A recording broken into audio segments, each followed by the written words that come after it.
Mis hermanos, el Señor nos continúe bendiciendo en este día de celebración y les invito a buscar en las Sagradas Escrituras, en el Evangelio según San Lucas, capítulo 24, para leer los versos del 1 al 12.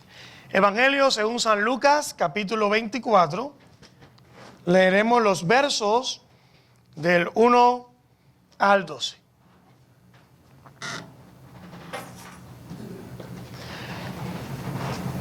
Puestos en pie, así reverenciamos la santa palabra de nuestro Dios en el Evangelio según San Lucas, capítulo 24, versos del 1 al 12.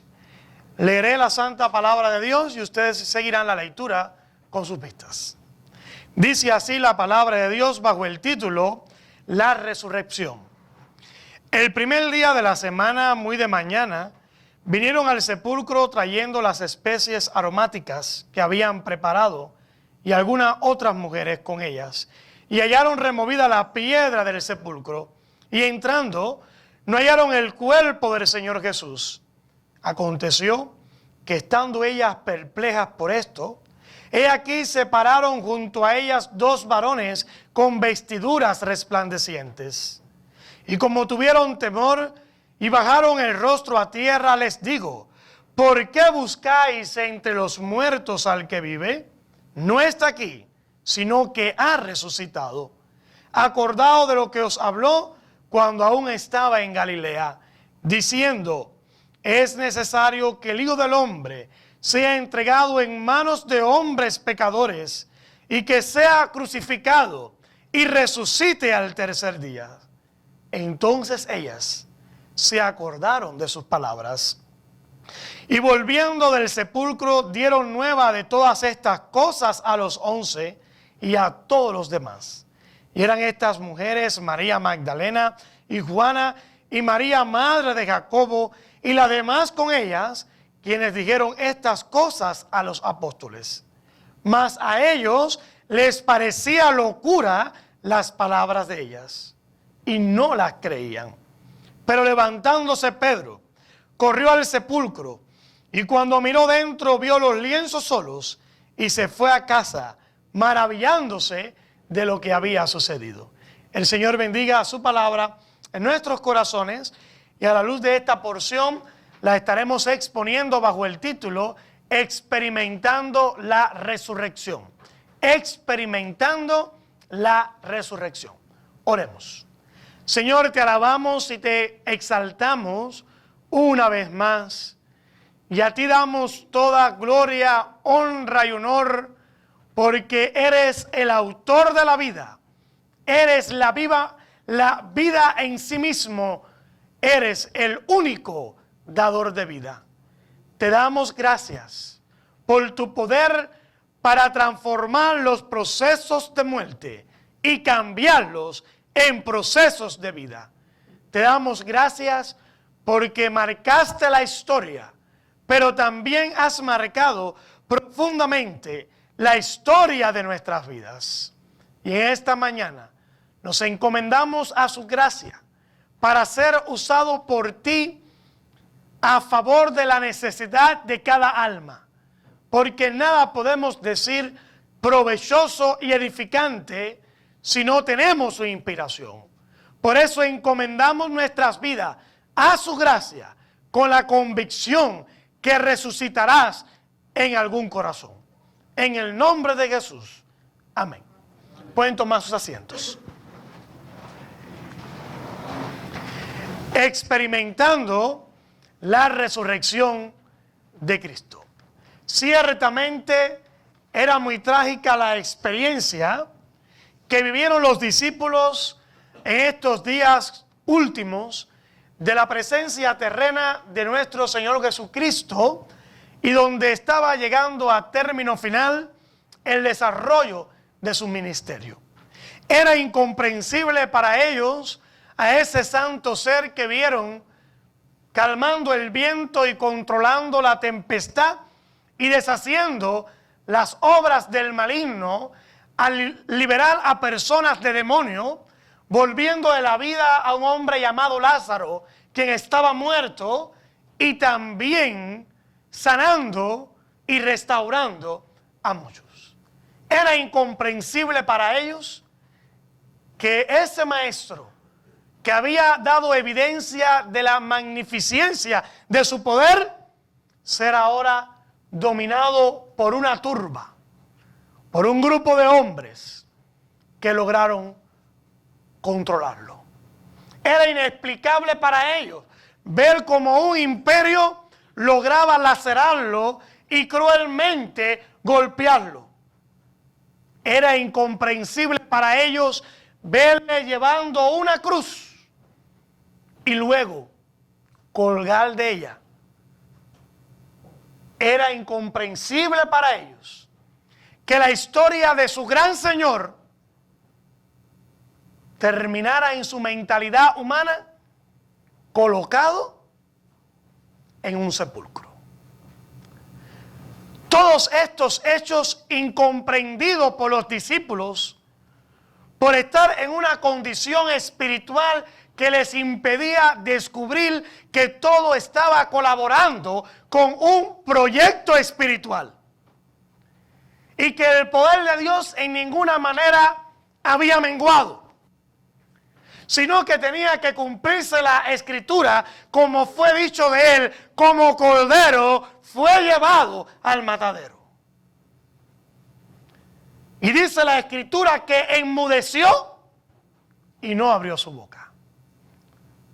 Porque si hubiese abierto su boca, como dijo él, en el proceso judicial con Pilato, tengo suficientes ejércitos que se ponen a mi disposición y nada puedes hacer, Pilato, contra mí que no te sea permitido. Porque la Biblia llama a Dios Jehová de los ejércitos. Él enmudeció y no abrió su boca para que pudiese cumplirse en su vida y por medio de él el plan y el propósito de Dios. Pero estos discípulos que estaban interpretando los sucesos desde una perspectiva humana se desanimaron. Y en ese desánimo que les controló, formularon el concepto de que todo estaba terminado. De que nada más se podía hacer. Solamente recordarle con admiración, solamente recordarle con añoranza por haberlo, en su perspectiva humana, por haberlos perdido. Y esa es la razón por la que observamos que muchos de ellos tomaron su camino. Unos huyeron, otros se escondieron y otros en sus conversaciones lo único que hacían era lamentar con una profunda tristeza aquellas circunstancias. Pero vemos a estas mujeres apasionadas por Jesús, admiradas de la obra de Jesús en su vida, que aunque estaban también en un gran estado de confusión, no podían sacar al Señor de su pensamiento. Y arriesgándose, porque fueron muy de mañana, a oscuras, sabiendo también que expuestas, que se estaban exponiendo a que los enemigos de Jesús hicieran los mismos con ella. Pero la pasión y fidelidad a ese santo que habían conocido no les permitió estar tranquilas. Y aunque ellas no comprendían absolutamente nada por el estado de confusión en el que todos se encontraban, había un ardor, había una pasión que las movió de su lugar para ir al lugar donde supuestamente debía estar el cuerpo de Jesús.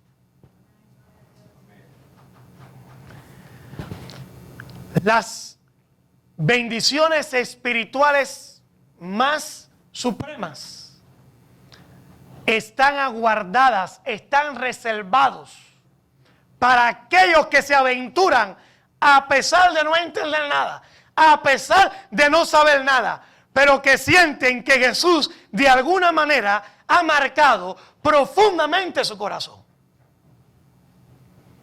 Jesús había marcado profundamente el corazón de estas mujeres. Y sin entender ni comprender absolutamente nada, pero no pudieron estarse quietas, no pudieron estar tranquilos. Ellas dijeron, algo tenemos que hacer. Y fueron, como era habitual, a ungir el cuerpo de Jesús. Que por medio de ese ungimiento, ellas estarían demostrando su amor y devoción a Él. Porque era una práctica común, ya que un cuerpo en estado de descomposición es un cuerpo que apesta. Y ellas, para compensar el hedor que emana de un cuerpo en un estado de composición, de descomposición, trajeron todo tipo de especies aromáticas para dar olor a un cuerpo que debía de estar en estado de descomposición. Cuando dice la Escritura, y no permitirás que tu santo vea corrupción. Pero eran tan víctimas de las circunstancias y estaban en una condición espiritual tan desfavorables que estaba bloqueado en su entendimiento, borrado y eliminado todas las palabras que Jesús una y otra vez les transmitió, para que no estuvieran sorprendidos, sino para que pudieran constatar que todo se estaba cumpliendo en la manera en que el Padre lo había previsto. Pero en vez de en su pensamiento regular aquellas enseñanzas y poder glorificar a Dios al ver que todas las cosas al pie de la letra se habían cumplido, y por tanto, si todo hasta la sepultura se cumplió, ¿qué es lo único que faltaba para completar la profecía? La resurrección. Y si todo hasta ahí se cumplió, se podía aguardar con esperanza, sí o no, que el Señor resucitara. Amén. Pero en sus mentes habían sufrido un bloqueo y habían olvidado todas aquellas enseñanzas de Jesús. Y había en su pensamiento una gran preocupación. ¿Quién? Y así lo leemos en otros pasajes paralelos. ¿Quién nos moverá esta piedra? Me imagino también que hubiesen pensado, ¿quién convencerá a los romanos, a esa posta de guardia, en que nosotros necesitamos hacer esto por amor? Porque recuerden que sobre esa sepultura se había puesto una piedra, y sobre la piedra se había puesto el sello del Imperio Romano. Que, como decía en la mañana, ese sello significaba: se mira, pero no se toca. Entonces no solo ellas estaban enfrentando el desafío de una gran piedra, sino que también estaban desafiando a un gran imperio. ¿Dicen amén, hermanos? Amén. Pero cuando hay pasión, pero cuando hay amor, no hay ningún tipo de obstáculo. Y eso hace grande a estas mujeres. Y como decía en la mañana, por eso soy un defensor de las mujeres y los ministerios que Dios les ha entregado. Porque cuando muchos hombres estaban correteando, ¿dónde estaban las mujeres? Cerca a la cruz. Cuando muchos hombres estaban en sus lamentaciones, ¿dónde estaban las mujeres? Enfrentando todo tipo de desafío para venir a demostrar su amor a Jesús. Dicen amén, hermanos. ¿Creen ustedes que las mujeres son importantes? Amén, Fíjense, son importantes, que Jesús dijo de una de ellas: y donde quiera que se predique este evangelio, no se puede dejar de decir lo que hizo esta mujer, María Magdalena. Pero cuando llegaron al sepulcro, se complicó su cuadro. Se complicó su cuadro mental, porque ¿cómo encontraron la piedra removida? ¿Cómo encontraron la piedra? Les di removida. ¿Y era entonces para ella eso un símbolo de victoria? ¿O era para ella una evidencia de fatalidad? ¿Qué creen ustedes? Fatalidad. En su comprensión humana dijeron: ahora sí, estos atrevidos, estos malignos, se han encargado de llevarse el cuerpo de Jesús para impedir que nosotros expresemos a Él nuestra devoción. Pero a veces, cuando el cuadro realmente se complica, es cuando Dios tiene reservada la más grande bendición. Aleluya. ¿Y qué ayudó a estas mujeres a superar esa mentalidad? En primer lugar, vemos su valentía.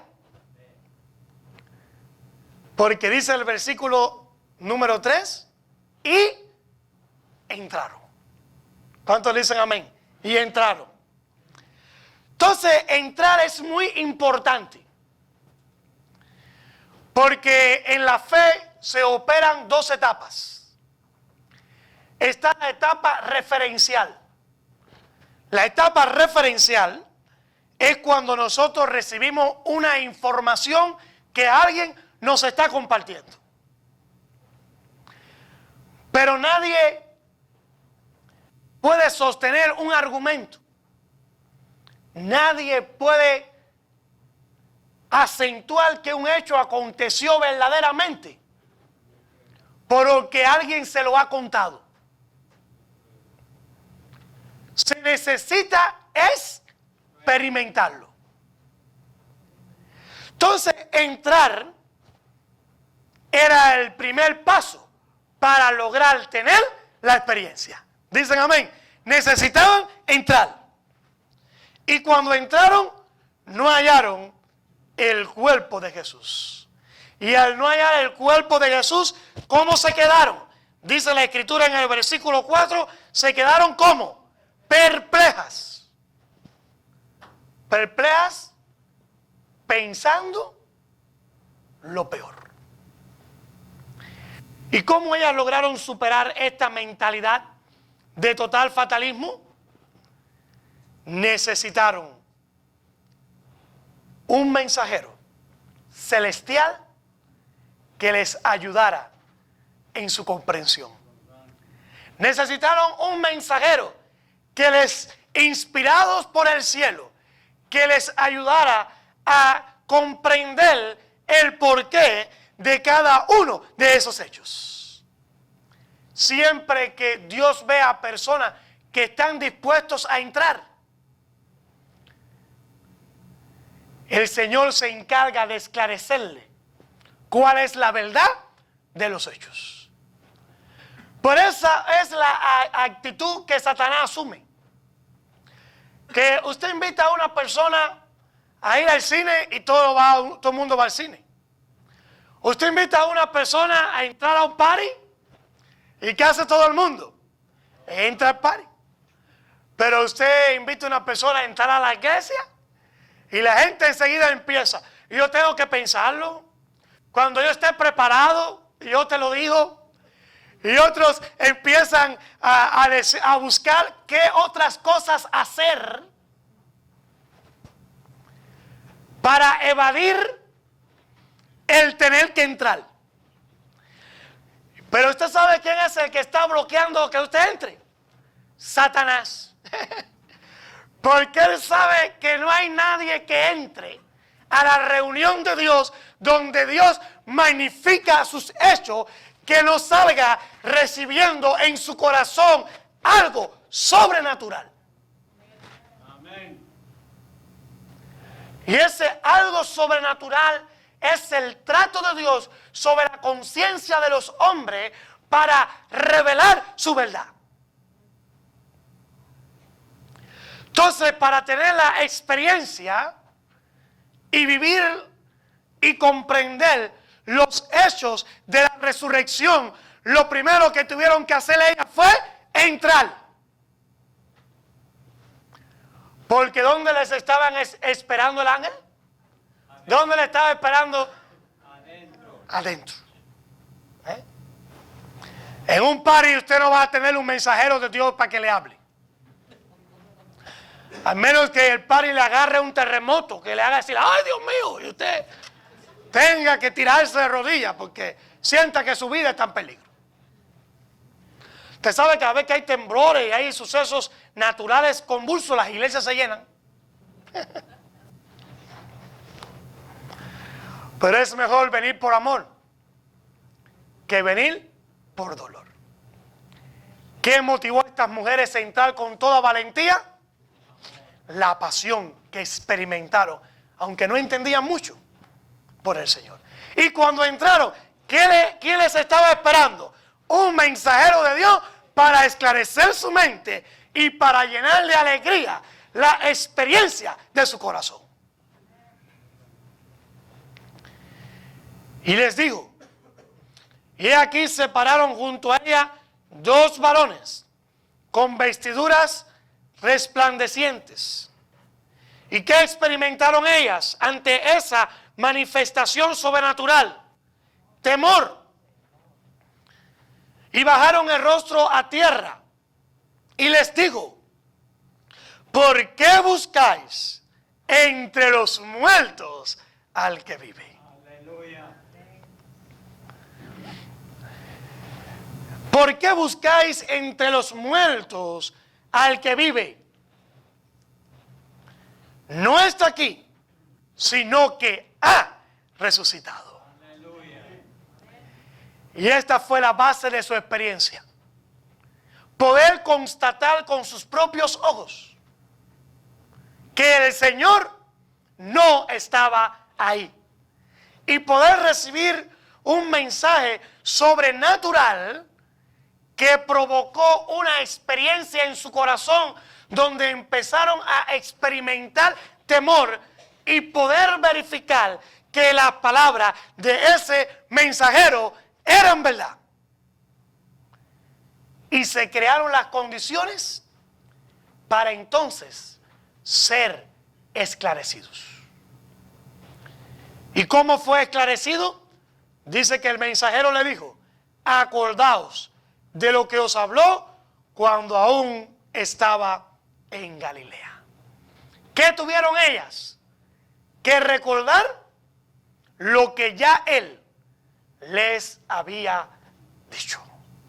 Suele acontecer, hermanos, que cuando somos víctimas de nuestras circunstancias, las cosas que el Señor nos ha dicho, nos ha compartido, nos ha afirmado, tenemos la tendencia a olvidarla. Pero lo que Dios nos ha dicho, lo que Dios nos ha compartido, lo que Dios nos ha prometido, es nuestro sustento cuando estemos en sombra de valle de muerte. Recordar lo que Dios ha dicho nos hace tener la convicción del salmista cuando dijo, no temeré mal alguno. Porque en los planes de Dios todo obra para bien. Amén. Recuerde que Dios usa instrumento de honra. Y Dios usa instrumento de deshonra. Judas fue un instrumento de Dios de deshonra. Y aunque él actuó con su malignidad, Dios estaba usando la acción de Judas para lograr el plan de redención. El imperio romano, que se constituyó también un instrumento de deshonra, que Dios permitió su acción y le usó para colaborar con el plan de redención. No hay un enemigo que se pueda salir del control de Dios. Y ahí está precisamente la grandeza de Dios, que deja actuar a sus enemigos, pero que termina usando su actuación para él canalizar sus planes y sus propósitos. Entonces, estas mujeres se tenían que acordar que cuando Dios habla, habla. Y cuando Dios habla, sucede. Y nada, dice la Escritura, es imposible para Él. Él es el creador del cielo y de la tierra. Y dijo, y sucedió. ¿No es ese el fundamento para creer que Él puede hacer todo lo que Él quiera? Por eso es que en el primer capítulo de la Biblia, en el primer libro de la Biblia, ¿cómo se llama? Génesis.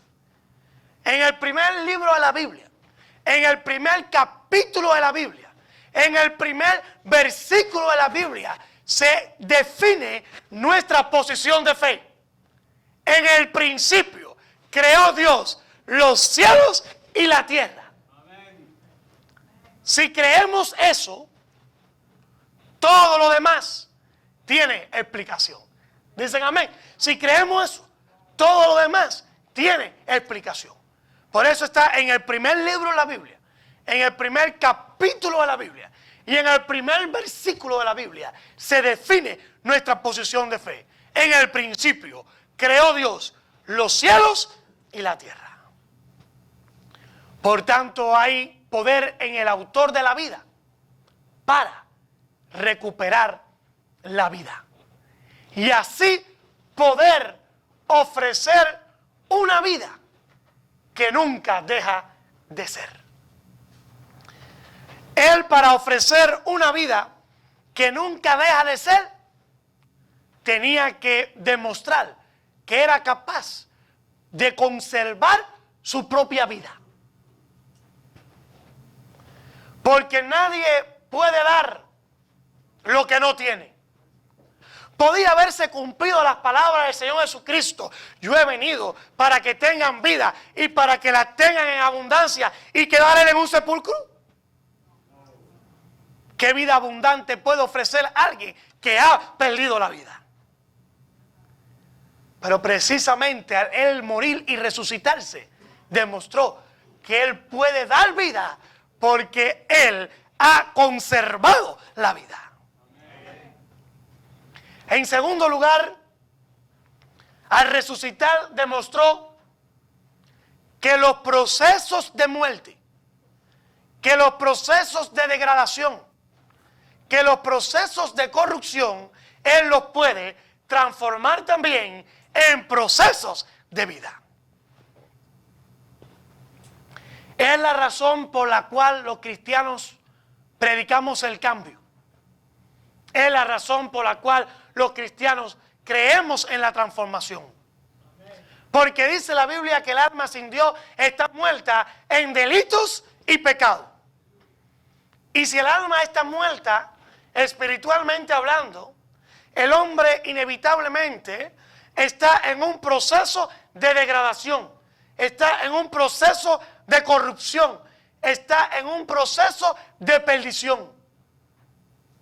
Y es la razón por la que estamos observando un mundo que por donde quiera que usted lo mira, lo único que hay es mal olor.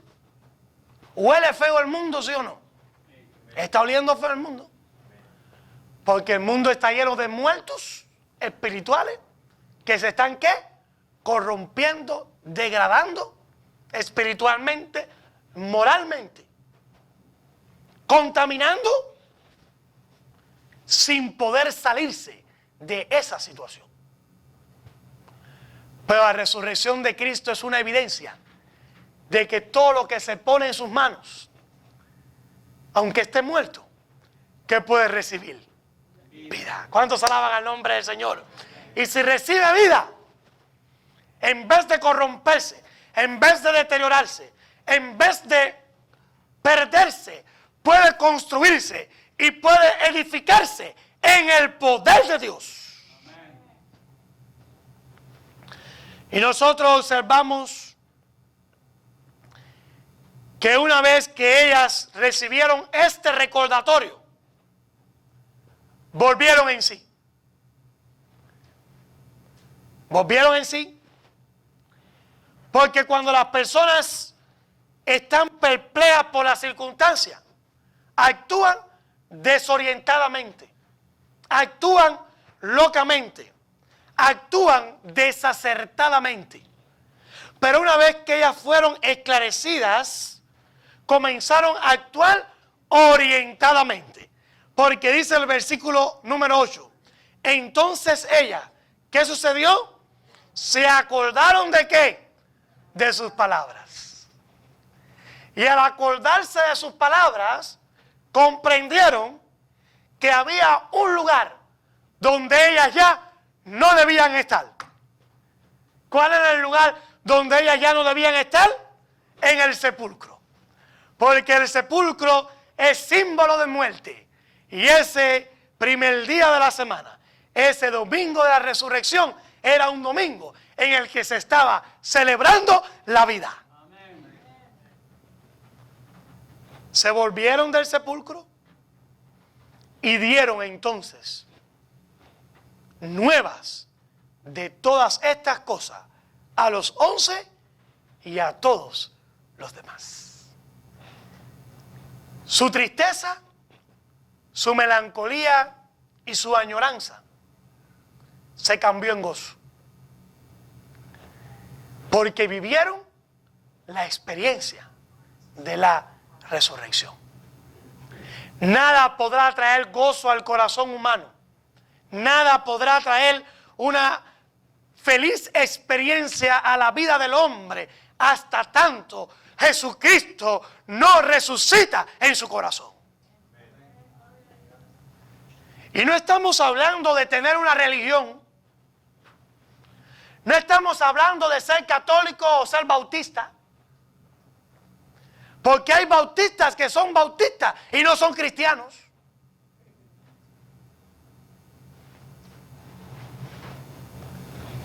Aunque todos los bautistas debíamos de ser cristianos. Pero no todo el que es bautista es cristiano, no todo el que es pentecostal es cristiano. No se trata de asumir un sistema religioso. No se trata de asumir un título denominacional. Se trata de experimentar la bella experiencia que es el resultado de la manifestación de Dios en el corazón, que nos hace sentir que somos sus hijos. Amén. Y aunque estos todavía no se habían organizado, ni como iglesia, ni como denominación, se sentían cristianos, porque habían vivido los hechos de Jesús y ahora lo estaban experimentando en su vida. ¿Y por qué se organizaron? Porque no dice que ellas se quedaron solas. ¿A dónde corrieron? A donde estaban los 11 para compartir la misma experiencia. Porque precisamente esa es la iglesia, la reunión de todos los que hemos tenido la experiencia y que nos necesitamos mutuamente edificar y compartir los unos a los otros lo que hemos vivido. Y fueron a los 11 y a los otros que estaban, y era María Magdalena y Juana y María la madre de Jacobo y las demás con ella, quienes dijeron estas cosas ¿a quiénes? A los apóstoles. Pero ellos, que no habían vivido la experiencia aún, seguían en sus conceptos y seguían siendo víctimas de sus circunstancias. Y cuando llegan ellas llenas de gozo, fervientes en sus corazones, alabando y glorificando y magnificando el poder de Dios, y comparte con ellos la buena noticia de que el Señor ha resucitado, ¿Cómo interpretaron ellos ese mensaje? Mas a ellos les parecía que locura. Entonces no se sienta mal si usted está aquí en esta mañana y cree que es una locura. Es una locura. Porque los apóstoles que estaban con el Señor Jesucristo y viendo sus hechos y viendo la magnificencia de su poder, cuando llegó la noticia en su humanidad, que la mente humana es racional. La mente humana es racional. Y somos tan racionales que llegamos a ser, somos tan racionales que llegamos a ser ignorantes. Porque hay quien dice, no, yo creo en lo que yo veo. ¿Y cómo crees en el amor de tu esposa? ¿Cómo crees en el amor de tu esposo? Tú la has llevado a un cardiólogo para que abra su corazón y descubra cuál es el sentimiento que tiene hacia usted. Usted la ha llevado a un laboratorio para que le hagan un conjunto de investigaciones y puedan descubrir el amor que tiene a usted. Y yo estoy convencido que usted quiere saber si que le prueben que su esposa le ama. La van a llevar a un laboratorio, se la va a entregar estropeada. Pero nadie va a poder certificar cuánto le ama. ¿Cuántos aquí creen en el amor de su esposa? ¿Y cuántos aquí quieren el amor de su esposo? ¿Y qué laboratorio se lo certificó? Hermanos, hay cosas tan reales que estamos cotidianamente andando con ellas que no pueden ser probadas, pero sabemos que son reales. Pero sabemos que son reales. Entonces, nuestro racionalismo humano, llegamos a quedarnos en una posición de ignorantes. En una posición de ignorantes. Porque todo lo que nos rodea, aún nosotros mismos, testifica la grandeza de Dios. Pero cuando ellas llegaron con esta noticia, en el buen cubano dijeron los apóstoles, se quemó. Se quemaron. Se quemaron. Se les quemó el coco.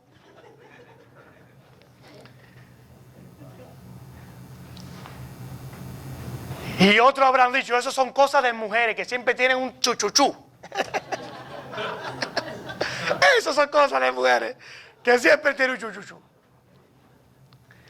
Entonces, pero hay uno aquí que no se quedó con especulación, sino que dijo, voy a verificar. Porque hay un dicho que dice, comprobar, nada se pierde. Y unos estaban ahí con locura, viendo como algo, como una locura, pero dice Pedro, tempestuoso como siempre, tanto para meter la pata y fallar, como para verificar. Por eso Pedro, Dios amó tanto, el Señor amó tanto a Pedro, porque veía su sinceridad. Y él cuando oyó eso no vaciló. No dijo, si tú vas con, ustedes van conmigo, y yo voy. Porque hermanos, las experiencias con Dios son personales. Son personales. Por mucho que alguien le ame, no puede darle nada a su corazón. Y entonces Pedro no buscó grupo. Pedro, dice la Escritura, que levantándose. Este levantarse significa su disposición a salirse de ese estado de inactividad. en ese estado de desánimo, en ese estado de lamentación. Y hay personas que reciben la noticia de que en Dios pueden lograr obtener lo que no tienen, que pueden llegar a ser lo que no son. Y lo único que desarrollan es una psicología de víctima. Pobrecita yo, lo que me ha pasado a mí. Pobrecito yo. Y están tan presos en que ellos son unos pobrecitos, que cada día se hunden más en su situación. Pedro comprendió que la mejor manera de salirse de ese estado era ponerse en acción. ¿Cuántos le dicen amén? Y Pedro se puso en acción. No solo se levantó, sino que ¿qué hizo Pedro? Corrió ¿a dónde? Al sepulcro. ¿Cuántos alaban al Señor? Y cuando corrió, miró, vio los lienzos solos. ¿Y cómo terminó Pedro una vez que vivió la experiencia? Maravillándose de lo que había sucedido. Y luego cuando ellos estaban en reunión, ¿qué apareció entre ellos para que todos tuvieran la experiencia? El mismo que Señor Jesucristo. Y fue tan real lo que ellos pudieron constatar, que no hubo otro mensaje en su predicación. Cuando usted observa las epístolas del Nuevo Testamento, descubrirá que el mensaje apostólico es monotemático. Había un tema que ellos no podían dejar de decir. Yo predico a Cristo crucificado y a Cristo resucitado. Porque esa experiencia se constituyó el fundamento de su fe. Porque esa experiencia se constituyó, por tanto, el fundamento de su esperanza. Y tenían la disposición de pagar con su propia vida por ser fiel a esa experiencia. Y es la razón por la que todos los apóstoles, excepto el apóstol Juan, terminaron siendo martirizados. Porque no pudieron dejar de decir lo que habían visto y oído. Y no pudieron negar la experiencia que ellos habían vivido.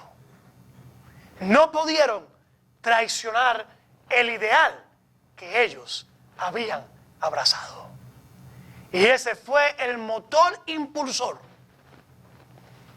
para la propagación del Evangelio. Lo que ha de sustentar su fe y mi fe no es lo que nos han dicho, sino es lo que en nuestra vida personal podemos constatar. La resurrección de Cristo no me la tiene que demostrar un laboratorio. La resurrección de Cristo, la evidencia, la experiencia de mi corazón. Porque un día pude resucitar con Él. Inclinemos nuestro rostro para hacer oración. Quizás hay un hermano, una hermana, alguien que está de visita y está interpretando estos sucesos como locura.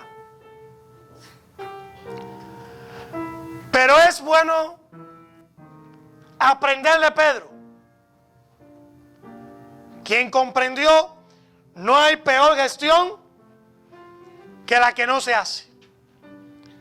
Y que aunque muchos lo interpretaron como locura, él quiso probar. Él se levantó, él corrió y regresó maravillado, porque pudo constatar que era verdad. ¿Habrá alguien en esta mañana que quiera salir maravillado? ¿Habrá alguien en esta mañana que no es rebelde a la visión celestial y a este llamado?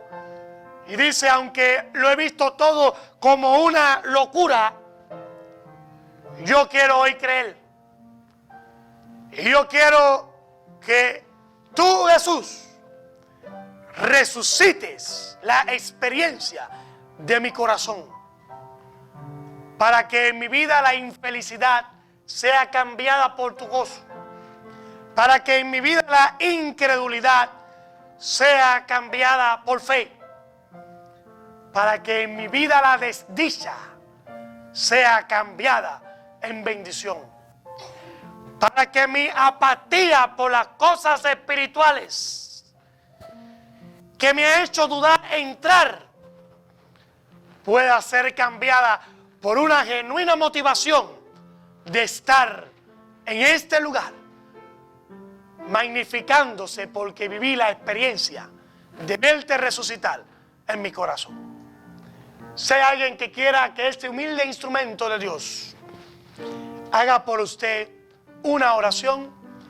exprese levantando su mano. Y yo quiero orar por usted. ¿Quién es esa persona que Dios está diciendo, entra? Quiero resucitar su corazón. ¿Quién es esa persona que se olvida de los demás? Pedro corrió solo. Y usted lo necesita tomar esta decisión de levantarse solo y unirse gozoso a los que han vivido la experiencia. ¿Hay alguna persona que Dios le bendiga? ¿Hay alguna otra persona que quiere tomar esta decisión? Amado Señor, te damos infinitas gracias porque resucitaste,